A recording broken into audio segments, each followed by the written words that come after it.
My name is Ann McClure, and I'm a residential realtor with McInerney Associates Realtors. And I work by referral, and I'm licensed in Northern Virginia. I'm licensed in Virginia. I work in close in Northern Virginia, and I'm licensed in Maryland. I work Montgomery County, Maryland primarily, and then some of the surrounding areas that border Montgomery, in parts that border Montgomery. And as a company, we've also got partners in DC. So that's who I am with. You are here tuned in to or watching a recording of Ask the Expert, which is where we like to feature local businesses who have really good information to share. Our goal during the pandemic was to bring a different business to light and share some really good information about home or house related maintenance or improvements or the latest in trends for housing related products, whatever we could bring that might be of value to our friends and viewers and clients. And this week we have a really special guest. His name is Kevin Cavanagh. Hi, Kevin. Hey, how are you? I'm good. I'm so glad you're joining us. Kevin is with Rockville Window and Door, and he is he's a rare Washingtonian, a native, actually born in the city and living in Kensington. And Kevin has been with, Kevin, you've been in the industry 18 years, right? I've been with Rockville Window and Door since my inception in the industry, 18 years. I started out in June of 2004. Okay. Good long time. That's a lot of windows and doors you've probably sold. I have, yeah, and it's a real lovely family-owned company that I work for. I always heard great things about the company, even before meeting you. I had clients who'd use them, and I'm really glad to have the connection. Somebody introduced us a while ago, and you've already helped several clients, and you're helping me, and I really appreciate it. So you do serve the metro region, right? Yes, Washington, Maryland, Virginia, yes. Okay, perfect, because we get viewers from all around. And if you're catching this and you're from out of town, watching from somewhere else, Kevin's going to share great information. Very good general information that, if you were going to a window and door company, Kevin and I were just talking about Oregon for a different reason, you would have very good information to take with you and be well armed to go in as an informed consumer and ask some good questions of the company local to you. So, Kevin, we're so happy that you're with us today. Thank you. And we're looking forward to hearing a little bit more from you. We will make this recording available it's on Facebook Live now, but it'll be available on Facebook later as well, on YouTube and on our website. And of course, we'll make it available, Kevin, to you if you want to send it out to clients or make it available through your website. So if you're watching only for a few minutes and need to catch it later, that's where it's available. And we hope you'll share this with people. There's going to be great information here about maintenance and different kinds of products and how they differ and pros and cons. And so it's going to be a really good reference tool. I also wanted to mention that we have an upcoming event that is sort of in honor of Earth Day and spring cleaning. It's this Saturday from 9 to 12 at my office. We are joining with our friends at First County Mortgage, Don Fritchie, and also Lena Holibar from Division I Moving and Storage. And we are having an electronics shredding event along with a pickup of donations for a wider circle, which is a great organization. Their mission is to end poverty here locally. So they are fabulous. They are fabulous, aren't they? Everybody loves that organization. Yes. So that's this Saturday from 9 to 12. We have information on my website, annmcclure.com, and can certainly get you information if you're interested. But it's a great place to drop off professional used clothing for their dress for success aspect. It's a great place to drop off lightly used, decent condition, doesn't have to be new furniture. And then also bring your old laptops, PCs, dehumidifiers, batteries, all kinds of things to the electronic shredding event. It's a great place to get rid of stuff that is sort of specialty and won't be picked up by your trash people, or you're worried about security and you want the contents destroyed. So we hope you'll join us. We'll have coffee and donuts, and that is again this coming Saturday, the 16th, the day before Easter, at my McLean office, 1320 Old Chain Bridge Road in McLean, 9 to 12. So Kevin, if you have any folks who need to get rid of anything, please spread the news. Oh, I'll run the bug around. There you go. Okay. I wanted to also give a very brief market update. The market remains very brisk. It is a very low inventory market, although for the first time in several weeks, we had an uptick in the number of contracts, which the reason contract activity has been so low is the inventory has been low. There just hasn't been enough inventory for the buyers out there. In fact, I had a listing last week and we had 24 contracts. So if that tells you, 25, excuse me, if that tells you anything. And the average time a property spending on the market in our region right now is 14 days. That's throughout the entire region. And 14 is very short because that includes new construction. It includes, you know, properties that are in other markets less likely to sell quickly. So that's about the quickest I've seen in my 21-year career. So very, very fast market. Yeah.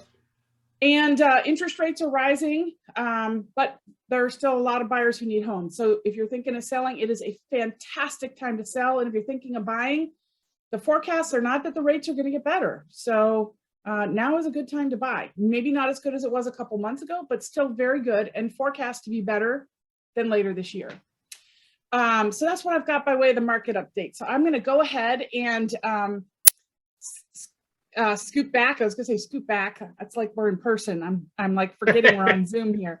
And I'm going to go to our guest, Kevin. Kevin's got a whole bunch of information for us today. And we're going to just launch right in. Kevin, if that's okay with you. That's fine with me.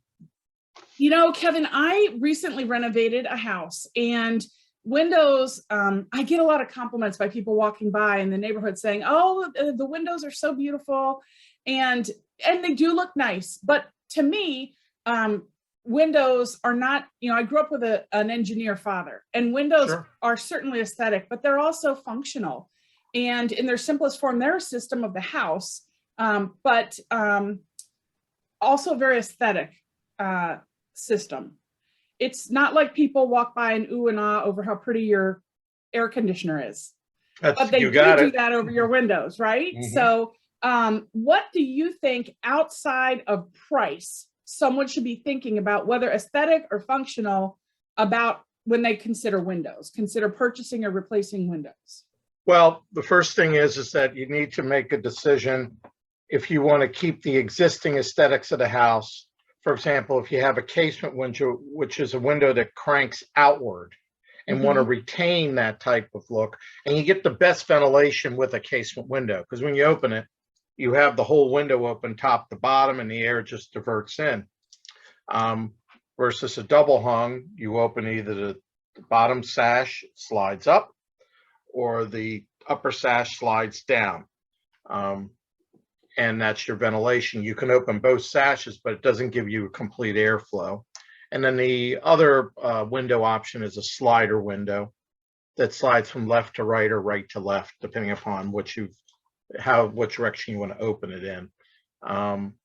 But the aesthetics to me are kind of secondary to myself, because I was raised in a similar situation as yours, where what's going to fulfill the needs first from a practical standpoint, and that would be an engineering aspect.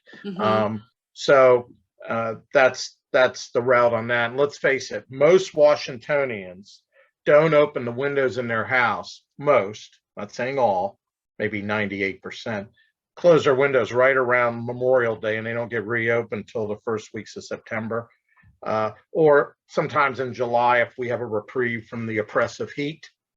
But most clients don't open their windows right now because of the pollen and everything out there.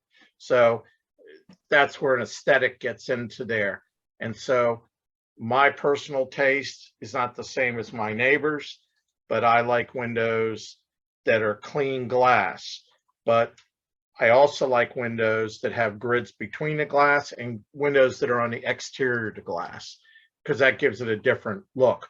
You can do it with little squares, or you can do it in what's called, you do it around the perimeter of the window to give it a more of a contemporary look.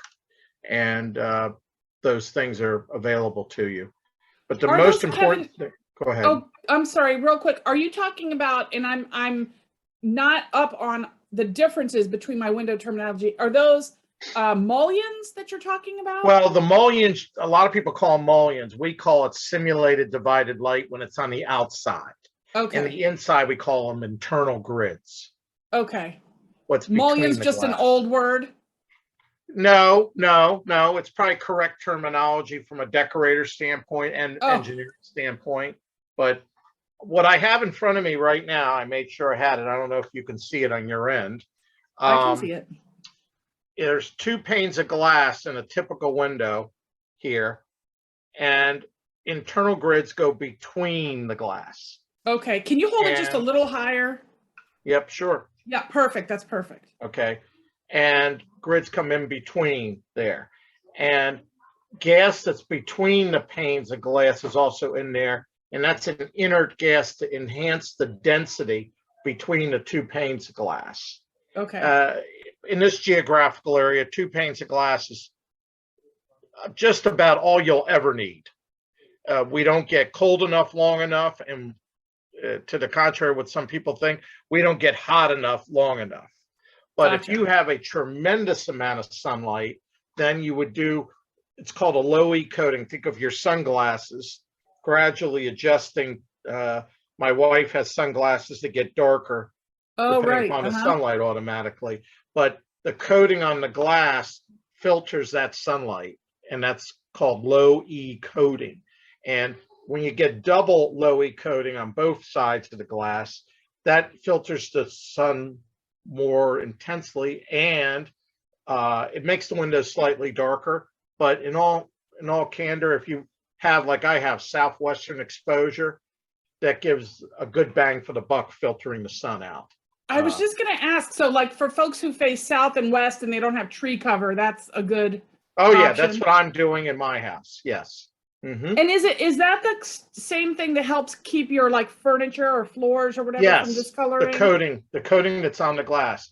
Because if you go to your windows probably tomorrow, put your hand up on the glass in the interior, and if you feel heat, you don't have a good low E coating on those windows. I have windows that are almost 30 years old in my primary home right now before I move and rent that property. But the bottom line is the glass feels hot on the inside. It has insulated glass, but the degree of low E coating was nowhere near what it is today. So did it the low E coating, it's on the inside between the panes? Yes. Or on the... Yes. Okay. Yes. And the other thing I was going to mention is there's foam filling in here, if you can see, in the frame. They inject it into the frame all the way around. What window, any vinyl window we sell has foam filled, almost 99%. I don't think I've sold one without foam filling for many years. And why would someone get one without it? I have no idea why, but it's just the smart move to get.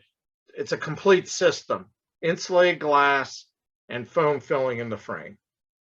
And see, I'm glad you said it's a system, because as a realtor, you know, we do home inspections and we tour properties for the first time, and people don't think of it as a system, but it is. It's one of the most important components of your home. Yeah. I always mention to people, there's 3 things you want to make sure about: is your windows insulation, and then what's in your attic. If you have an older home, like my house was built in 55, I can't insulate my walls because I can't get to them. Someone says, well, you can eject or drill in and shoot foam in, then you won't be able to do wiring repairs easily. So, so these are, you know, things that a lot of nuances that a lot of people don't think about when they're explaining things to customers. I know, and everything builds on everything else, doesn't it? It's like I say to some clients, it's like layers of an onion. You know, you're peeling back. You learn something, you think you have it under control. You take an action, and then you realize, oh, now I have to deal with this, and now I have to deal with this. And now, what's nice on the outside frame of the window is that there's a foam filling that would go all the way around. And what this does is when you're putting this into a house, and let's face it, when the old windows comes out, the surface may be a little bit irregular. We put this down. We also inject foam in a cavity. manually from a Oh, I can love and that. sprayed Yeah, in because you that. can feel that air when it hasn't been done. Right. And then we put the window in, and I'm looking away for a second. The foam here sits on an untrue surface, something that's got a little bit of irregularities to it. And the window will sit right upon there, and that foam will contour around stone or wood and so on and so on. So, like, we have to Okay, do a sill repair, things like that. Mhm. so two questions. You just mentioned stone, and then I want to circle back to age, but stone. So this is why when someone's replacing their windows, you say, get me the stone to stone measurement or the brick to brick measurement, because Yes. it sits on and you're replacing everything around. Well, a replacement window, if we are not doing what's called a full tear out, which means we leave the sill, leave all the trim on the inside, because the window comes from outside and comes into the opening, and we screw the frame into the wood frame, the final frame, the master frame, and we screw it into the wood frame of the house. And then we caulk on the inside of the house around the window, little white caulk. And then on the outside, we will caulk around. And then if there's wood trim on the outside of the house, we will encapsulate that in aluminum. And this is what brick mold trim looks like. I'm showing a door cutaway. I see. So that's the There's frame wood running around. around, and we encapsulate that wood and the horizontal exposed sill in PVC coated aluminum. And I have a big battery. We'll get the color that coordinates with trim or something, depending upon what the homeowner wants. Okay. You know, black windows are pretty popular right now, but at the same time, there's still white windows out there, and people don't want to pay for upgrade of black or something like that. You know, right. Contractors. I love the look of the colored windows. I think that it's just so handsome when you coordinate your home like you would if you were wearing a nice suit, tie, and shirt, you know? My grandmother's house was a big, where my mother grew up, is a big Tudor house, built, say, around 1919, and up just outside Manhattan. And then Chevy Chase has very similar situations. And those windows were dark brown in color. And, you know, they were wood windows and everything there. And they actually still have some of the windows still in the house, because I see it probably at least once a month. Very cool. Up there. But that's, you know, it's still maintenance. And that's it. For sure. Yeah. Well, I love that you showed us the cross section, because I don't know if I've ever seen one before. And it's good to see the foam and understand how all that works. When we were getting the windows done at this house, the contractor, you know, I used a general contractor. They found that some of the windows weren't even screwed in. They were just kind of sitting in. Oh, the old ones. Yeah. Isn't that crazy? Or is that typical? Well, I think as time, I'm sure there was something that mounted those windows in at one time or another. You know, that it wouldn't be unusual when you go fooling around with stuff that an old rusted screw or nail is, you know, disintegrated back in the day, or falling out. There was 3 lumber yards within a mile of your house. There was one on Metropolitan Avenue in Kensington, and there was one right down at Chevy Chase Lake, and then there was another one, I can't remember, one in Wheaton. Those 3 were right there, and all 3. The one in Chevy Chase is the only one that relocated, and they're on Brookville Road in Silver Spring. Not far from Wider Circle. Yes, exactly. I know exactly where you mean. Yep. So something that you said a few minutes ago, Kevin, when you were showing us the cross section there, that real piece of window, it made me think, you know, I see a lot of windows, obviously, when I see houses. Sure. And I try to point things out to my clients. How long should a good quality window last somebody? Well, the way I look at it, should last you as long as you're there in your home. But I would not be, you get a lifetime warranty. And what's lifetime? Well, could be 20 years for some people. It could be 30, could be 35, 40. Mine are about 35 years old right now. And I got that when I was in my initial career back in early 80s. Mhm. 81, 80. And, you know, I put windows in the house, and I had the old, what we call post-war casement windows. They were old metal casements, and, you know, but my house, my parents' house that they bought when I was 5, they moved up 6, made a big move, moved 6 doors up to another Wow. house. That's when you love And the neighborhood. there you go. And the main thing was is that a painter would come and he would glaze every 3 to 5 years around the single pane glass, and then put a nice clean paint stroke there.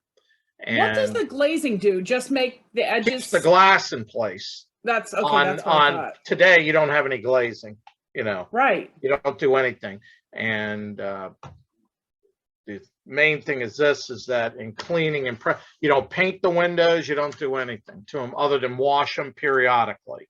If you you know, you never use a pressure washer on them, on windows, and you never use a direct hose on them. Okay. That water, if you have a lifetime guarantee on seal failure, which is when you see the fog coming up between the glass, Yep. if you got a lifetime warranty, then you got a lifetime guarantee on the glass. You know, as far as that goes, it's not on the reinstallation of the glass, because if the house is 15 years old, you know, they got to go out and they got to change the glass out. The glass is free. It's the labor to do the work that's not. Right. But Right. whether we do it or, you know, I have windows I'm delivering, you know, as every day we install jobs, and that's important to a customer to know. I always say the best Father's Day gift or Mother's Day gift is go get someone that is highly recommended. Neighbors sometimes will know, to have your windows cleaned. That's it. We have a great window cleaner who I'd be happy to recommend to anybody watching. There you He go. And does the that's DC the name of the Metro. game, you know? And he's a great musician as well. So There you go. He's got a day and morning or daytime gig and an evening gig. There you go. Kevin, so you just told us something about maintaining the windows. We don't want any direct pressure. We don't want a hose. We don't want you to pressure wash. Yeah. You know, I think you've said cleaning can be as simple as Dove soap or vinegar and Dove water, soap right? or vinegar or simple green. Just dilute it a little bit and wipe it down with a nice sponge, and then have a second sponge that's in clear water, and, you know, and then have like 4 or 5 towels with you, and just wipe around the frame. Preceding everything, a vacuum, have the windows open, clean where the frame, where the window sits in the jamb, and vacuum all of that. And if you have slider windows, sometimes a little silicone makes things work a little better. And if you have old metal storm windows in the house, I always tell people, put you know, your WD-40 or silicone spray right in there, and those windows will go up like the day they were put in.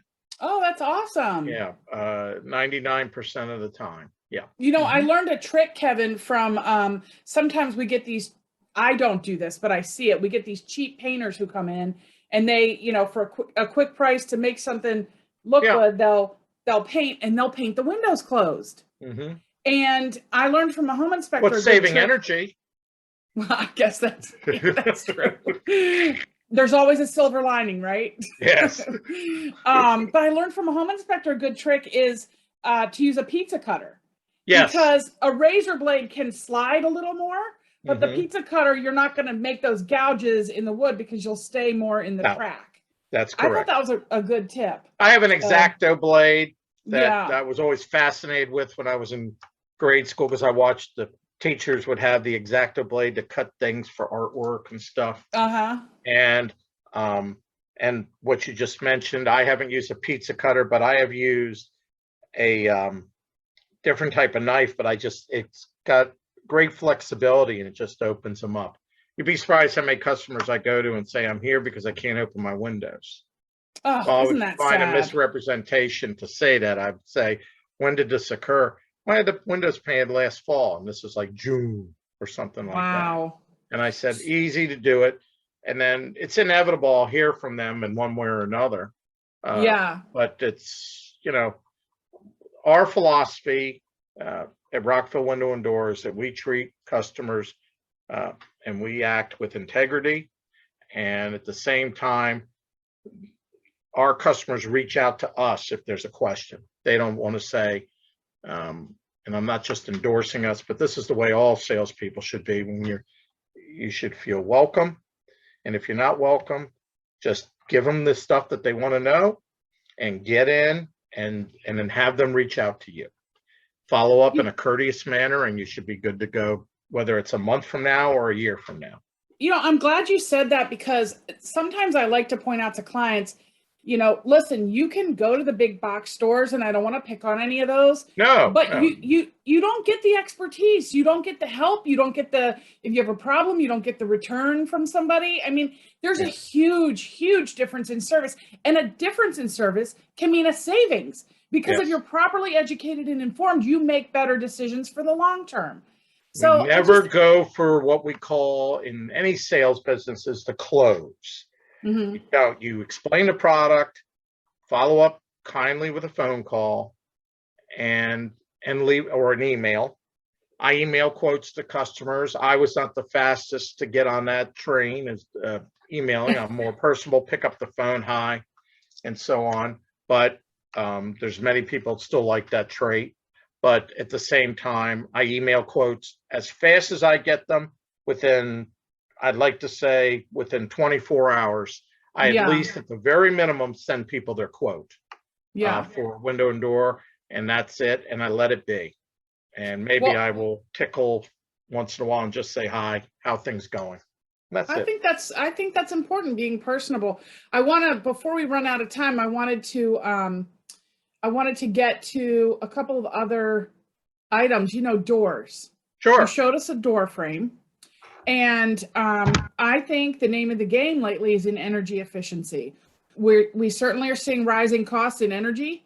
And I know that you feel strongly about fiberglass doors. Can you tell us a little bit about doors? Well, I like doors that have Energy Star ratings. Yes. And if they don't have an Energy Star rating, why would you put it in your house? So that just to say is something that I cannot stress enough. If you're going to replace a door, you do it with an Energy Star product. I had a client call me up the other day in reference to a wooden door, and I think I informed her that, or she was surprised to be informed that reason why we don't install them, and we haven't for the last 20 years, residentially at least, is because they don't have an Energy Star rating. And that's something that gives you great bang for the buck. And now, in the last, say, 10, 12 years, there's wonderful fiberglass doors that are replicate a steel door. I mean, a wood door. And there's no justification to say I can't find something. 99% of the time, you can find a great fiberglass door. And that's it. And it's interesting because there are, I mean, again, I'm sound like I'm picking on the big box, but there are fiberglass doors that look terrible at some of those stores. They look tacky. They don't really look like wood. But they sell them. And that's the whole deal. They sell them. But you all have products that really look like wood. It's monetarily, when you go to a box store, keep in mind they're buying doors nationally for all their stores, and we're talking 50,000 doors at a time. And, we'll buy in a year 1,500 doors. And of those doors we purchase, most people have come to us for a second or third time because they got other things. Mm-hmm. Or they've gotten run around the rosy. Hey, my best customers are ones that have been exposed to other types of sales approaches in their house. Mm-hmm. And, we're more than happy to come to a house and explain the product. Like this, for example, is a door from our door cutaway. And when you get a new door, you get a complete new frame. You get a sill plate. Yep. And if you can see it from where you are, if I'm not holding it properly, let me know. And then you get a new sweep and everything else here. Yeah, And- that's where there's usually that gap underneath, right? Right. And just so you know, the most susceptible point on any door, no matter who you buy it from, is the sweep at the bottom. Really? It's rubber and sometimes it tears. Well, we always keep one in stock and then we call and schedule that to put a new sweep on for a customer. Or they can pick it up and do it themselves. Their prerogative. But that's about it as far as that goes. And the finishes on the door, you can have a painted finish. And we're selling more steel doors than we had over the last few years. I think it's a slightly less expensive right now. I'm trying to remember. And the steel doors have a foam filled core like the windows right here. And you won't feel the heat hitting the door from the outside on the inside. So that's how they overcome that. You know, I've been impressed with some of these foam filled doors, because there are times I've shown property and the lockbox is hanging on the door. The door is covered with a storm door that's full glass and it's facing west. And it's hot. And I open that lockbox and sometimes I haven't been able to hold the key. No. But then you go in. I tell people that all the time. Yeah. You go in and the back side of the door is cool. Yes. On the inside. Yes. Yes. Which is fascinating when you know how hot it is on the outside. So hot that the key hanging there you can't hold. Yes. Now, I'm a bit of a heat sissy, but it's still really hot. No, you're not. No, because on my Southwest, you can't even hold the door handle. Yes. Just can't. Right. So my storm doors that I've been put on a few jobs, I had a person that was my father's first degree was in spectroscopy and the spectrum of colors and all those things. And the other thing is that I just did on my house, I got what's called you can get a light gray filter on the glass. Not really a low-E coating, but I will say this, the door, it does deflect enough that at least I can touch it. It's still warm, but this is an experiment that I tried in the last year. So went through all last summer. So okay, so this is on the inside of your storm door. My storm door coating is on the glass from the manufacturer.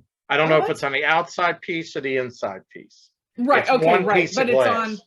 But that's good to know. So I can tell clients that if they're replacing, because I get calls from people, hey, do you know somebody who does windows and doors? And I can say, hey, here's something to think about. Because I remember when we sold you that the door was so hot. Sometimes you see the little windows at the top warped. Yes. Yes. And that's from the heat, right? Yes. And I always tell people, if you have a screen, change it out. Too much heat between the two panes, between the glass pane and the entry door. The door has to breathe in the summertime. Yeah. And unless the manufacturer says it's okay. And it just happens, my door, with what I did, they said it was fine to use I wasn't jeopardizing the warranty keeping the glass in. But it's like Salvador Dali painting when you see those warped windows, Yes. They look like they're like kind of starting to drip almost. Yes, his gallery down in Florida there. There you go. Yeah. Yep. Kevin, anything else we should know about doors before we wrap up? Like not really. I mean, your sliding patio doors we do French doors and a whole variety of things. But everything we sell or install is ENERGY STAR rated. I love that. So, but you know what? I had a person come in 2 hours ago and said, I need to change my side lights. They're drafty. Well, your side light isn't drafty. You've got an old wood side lights with an old wood door. Don't go out and try to do one without the other. And if someone tries to say that, you're in a bad situation. Right. Temporarily, you can do whatever you need to do. But I put plexiglass over that wood door on the inside, and it may give you peace of mind, but who knows? Yeah. Well, I loved the show and tell that you did. We didn't spend too much time on our other photos, but we did see a little bit of your crews installing things. And this, of course, is your storefront and your contact information. So, Kevin, thank you so much for joining us today.